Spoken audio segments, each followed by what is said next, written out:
ఒకప్పుడు రాజుల పాలనలో ప్రజలకు రాజు చెప్పిందే వేదం, చేసిందే చట్టం. రాజు ఆగ్రహిస్తే కొరడా దెబ్బలు, కరుణిస్తే వజ్ర వైఢూర్యాల హారాలే. ఇప్పుడు రాజులు లేరు, రాజ్యాలు లేవు. ఆ తరహా పాలనని ప్రజలు కూడా ఎక్కడా అనుమతించడం లేదు. కానీ కొందరు ప్రజాప్రతినిధులు మాత్రం తమ నియోజకవర్గాన్ని తమ రాజ్యంగా భావించి ప్రజలను ముప్పు తిప్పలు పెట్టారు.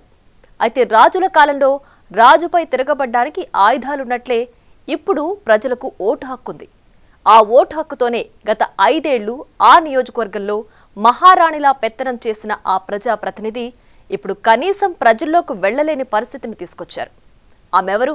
ఆ నియోజకవర్గం ఏది?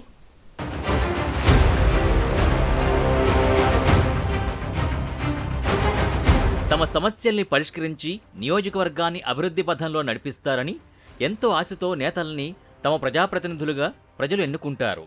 అయితే అధికారం అండతో అడ్డగోలుగా రెచ్చిపోయి నియోజకవర్గాన్నే తమ రాజ్యంలా భావించి ఇష్టానుసారంగా పెత్తనం సాగించి పలువురు ఎమ్మెల్యేలు ఇప్పుడు చేసిన పాపానికి మూల్యం చెల్లించుకుంటున్నారు.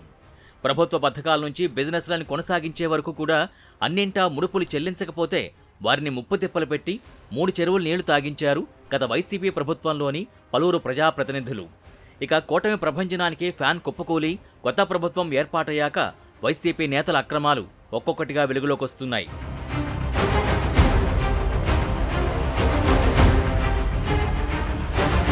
ఉమ్మడి గుంటూరు జిల్లాలోని చిలకలూరిపేట నియోజకవర్గం ఏపీ రాజకీయాల్లో హాట్ టాపిక్గా మారుతోంది.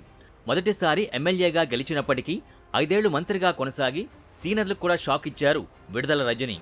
అధికారం అండతో మాజీ మంత్రి నియోజకవర్గంలో ప్రజల్ని ఏ రకంగా ఇబ్బందులు పెట్టారో ఒక్కో ఘటన వెలుగులోకొస్తున్నాయి. ప్రజాప్రతినిధిని అనే విషయం మరిచిపోయి తన అనుచరులు, తన కుటుంబీకులతో రాచరికపు పరిపాలన సాగించిందని స్వయంగా నియోజకవర్గ ప్రజలే చెప్పడం ఇప్పుడు అందరినీ నోటిన వేలు వేసుకునేలా చేస్తోంది. రజనీతో పాటు ఆమె మరిది గోపి, పిఏ రామకృష్ణ ఆగడాలు కూడా వెలుగులోకొస్తున్నాయి.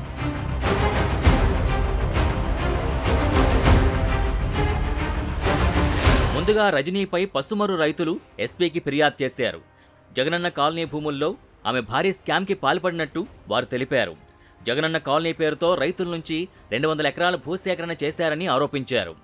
భూసేకరణలో తమ వద్ద కొన్న ప్రతి ఎకరానికి 2.5 లక్షల చొప్పున విడుదల రజనీ టీం లంచం తీసుకున్నారని ఆరోపించారు.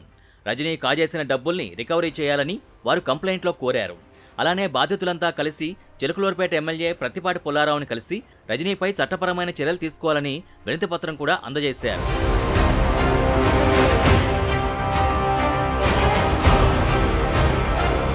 ఊహించని రీతిలో రైతులు ఒక్కసారిగా ఎదురు తిరగడంతో తమ తప్పులు సరిదిద్దుకున్నారు రజనీ. పసుమరు రైతుల నుంచి తీసుకున్న భూములకి మొత్తం 32 మంది రైతులకి 1,16,00,000 రూపాయల్ని మధ్యవర్తుల ద్వారా విడుదల రజనీ ఫ్యామిలీ చెల్లించినట్టు తెలుస్తోంది. కేసులకి భయపడే విడుదల రజనీ డబ్బులిచ్చారని బాధిత రైతులంటున్నారు. అయితే తిరిగిచ్చిన డబ్బులో కూడా కొందరు చేతివాటం చూపారని, మిగతా డబ్బును కూడా ఇప్పించాలని ఆవేదన వ్యక్తం చేశారు. అవి మొత్తం 1,16,00,000. 1,16,00,000 2 విడతలుగా, ఫస్ట్ విడత 4 రోజుల క్రితం 90 లక్షలు పంపించడం జరిగింది.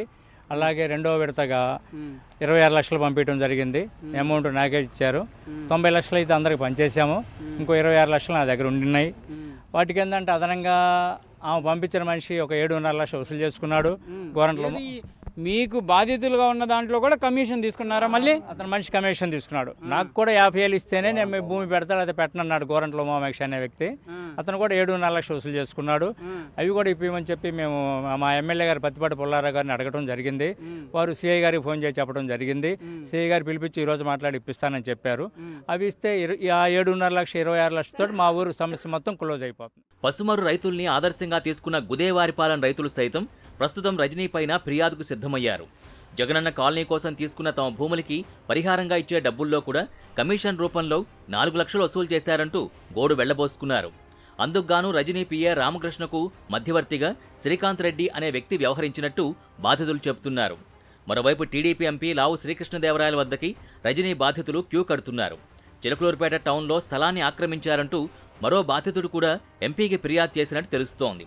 అలానే పట్టణ పరిధిలో పెట్రోల్ బంక్ ఉన్న స్థలాన్ని ఆక్రమించి బెదిరింపులకు పాల్పడుతున్నారని విడుదల గోపీనాథ్పై ఫిర్యాదు చేయడం కలకలంగా మారింది. పసుమరులో మా సహచరుల పొలాలకి డబ్బులు ఇప్పిస్తున్నారని తెలిసి లావు శ్రీకృష్ణదేవరాయలు గారిని మా గోడు వినిపించుకుందామని వచ్చాము. వస్తే వారు స్పందించడం జరిగింది. మీరు చేయకపోతే మాకు వ్యాపారం ఉంది, మీ వ్యాపారం ఆపిచ్చేస్తాం. మా మీద విజిలెన్స్ అండ్ ఎన్ఫోర్స్మెంట్ తూనికల కొలతల జాయింట్ డైరెక్టర్ని ఇన్స్పెక్షన్కి పంపించారు. మా దగ్గర అదృష్టవశాత్తు వారేమి మా దగ్గర తప్పులు లేకపోయే వరకు ఏం చేయాల. అలాగే ఎంఆర్ఓ గారి చేత మా పాస్బుక్ క్యాన్సిల్ చేయిద్దామని చెప్పేసి మాకు నోటీసులు 15 రోజుల్లో 6 నోటీసులు ఇష్యూ చేయించారు. దాని నిమిత్తమై మేము హైకోర్టుకి వెళ్ళి ఎంఆర్ఓ గారి పేరు మీద, కలెక్టర్ గారి పేరు మీద మేము చాలా ఆర్థికంగా ఖర్చు పెట్టుకొని వాళ్ళ మీద స్టే ఆర్డర్ తీసుకురావటం అయింది. పోలీస్ వ్యవస్థల్ని సైతం చిన్నాభిన్నం చేయడమే కాకుండా ప్రజలకు రక్షణగా ఉండాల్సిన వారిని తమకు రక్షకులుగా మార్చుకుని పరిపాలన సాగించారని ప్రజలు వాపోతున్నారు.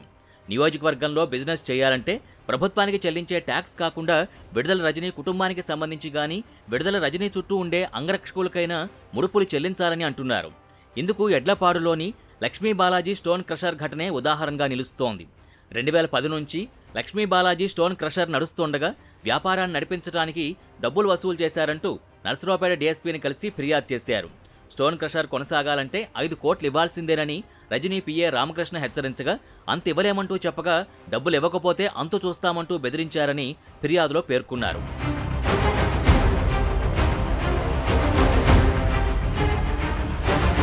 అంతటితో ఆగకుండా స్టోన్ క్రషర్ని పరిశీలించడానికి వచ్చిన అప్పటి విజిలెన్స్ ఎస్పీ జాషువా అవకతవకలు జరిగాయని 50 కోట్లు కట్టాలంటూ బెదిరించారని అంటున్నారు.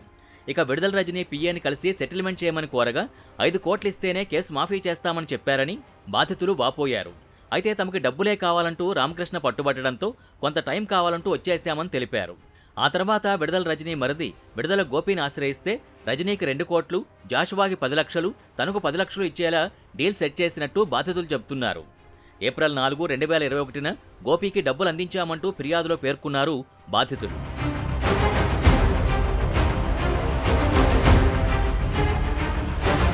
ఎమ్మెల్యేగా తనకున్నటువంటి పవర్స్ని నియోజకవర్గ అభివృద్ధికి కాకుండా తాను రాజకీయంగా ఎదగడానికి మాత్రమే రజనీ ఉపయోగించుకున్నారని ఆరోపణలు వస్తున్నాయి. తనకు తానే తన చుట్టూ ఒక కంచెను ఏర్పాటు చేసుకుని సామాన్యులకు ఆ కంచె దాటి వెళ్లే పరిస్థితి లేకుండా చేశారని, అదే కాకుండా నియోజకవర్గంలో ప్రతి పనిలోనూ రజనీ కుటుంబ సభ్యులు వేలు పెట్టడం, పరోక్షంగా తామే ఎమ్మెల్యేలుగా భావించి అధికారాన్ని వినియోగించడం ఆమె ఓటమికి కారణమయ్యాయని అంటున్నారు.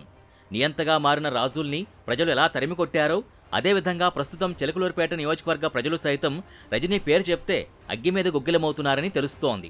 మాకు ఒక ఎమ్మెల్యే కాదు, ఆమెకి 4 మరుదులు, 4 ఎమ్మెల్యేలు.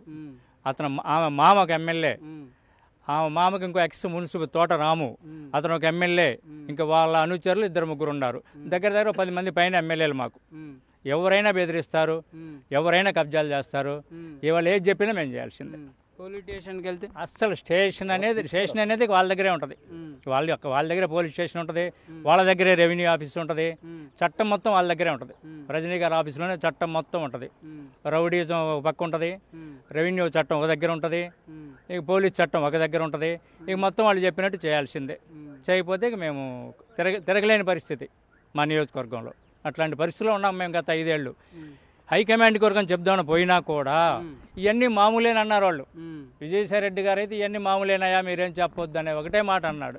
80% ఓటు బ్యాంక్ ఉంది మాకు, మీ 100 ఓట్లు 50 ఓట్లు అసలు మీరు మాకు సాడీలు చెప్పొద్దు, ఇవన్నీ మీ 100 ఓట్లు 50 ఓట్లు మాకు అవసరం లేదు, మా జగన్ గారికి అవసరం లేదు, మీ ఓట్లు అయిపోయినా మాకు పర్లేదు అనేది నర్సాపేట కమ్యూనిటీ హాల్లో ఆయనకి చెప్పడానికి వెళ్తే అన్నాడు. అంటమే కాదు, మీరు ఎక్కువ మాట్లాడితే మిమ్మల్ని పోలీసులు పట్టిస్తాను, కేసులు పెట్టిస్తాం అన్నారు. 2019 ఎన్నికల్లో చిలకలూరుపేట నుంచి బరిలోకి దిగిన రజనీ 2024 ఎన్నికల్లో మాత్రం గుంటూరు వెస్ట్ నుంచి పోటీ చేసి ఓటమి పాలయ్యారు. పార్టీ కార్యకర్తలు సైతం ఆమెను కలవాలంటే 3 అంచెల కంచెని దాటాల్సిన పరిస్థితులుండేవని అంటున్నారు. ఆమె గెలుపు కోసం పనిచేసిన సొంత పార్టీ నేతలే రజనీ చేసిన అరాచకాల గురించి వాపోతుండడం మరింత చర్చనీయాంశమవుతోంది. సామాన్య ప్రజలు కానీ, మీడియా కానీ మాజీ మంత్రిని సంప్రదించాలన్నా ముందుగా తన చుట్టూ ఉండే కోటరీలోని పిఎల్ని సంతృప్తి చేస్తే తప్ప ముందుకు వెళ్లలేని పరిస్థితి ఉండేదనేది పార్టీ వర్గాల్లో ఓపెన్ సీక్రెట్గా నడిచింది. రజనీకి గుంటూరు వెస్ట్లో మొదట్లో మంచి పేరొచ్చినప్పటికీ తన చుట్టూ ఉన్న వ్యక్తుల ప్రవర్తన వల్ల ప్రజల్లోకి పూర్తి స్థాయిలో నెగిటివ్ ఇమేజ్ తీసుకెళ్లాయని పలువురు అభిప్రాయపడుతున్నారు. అందుకే చిలకలూరుపేట ప్రజల్లాగా మోసపోతామేమోనని గుంటూరు వెస్ట్లో ఓటమి కట్టబెట్టారని టాక్ ఉంది.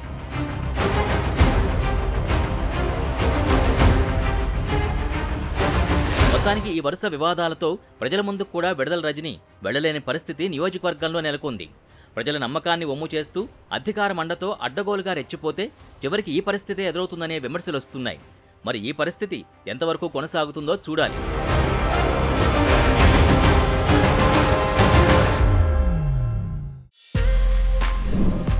For more videos like this, subscribe Big TV channel.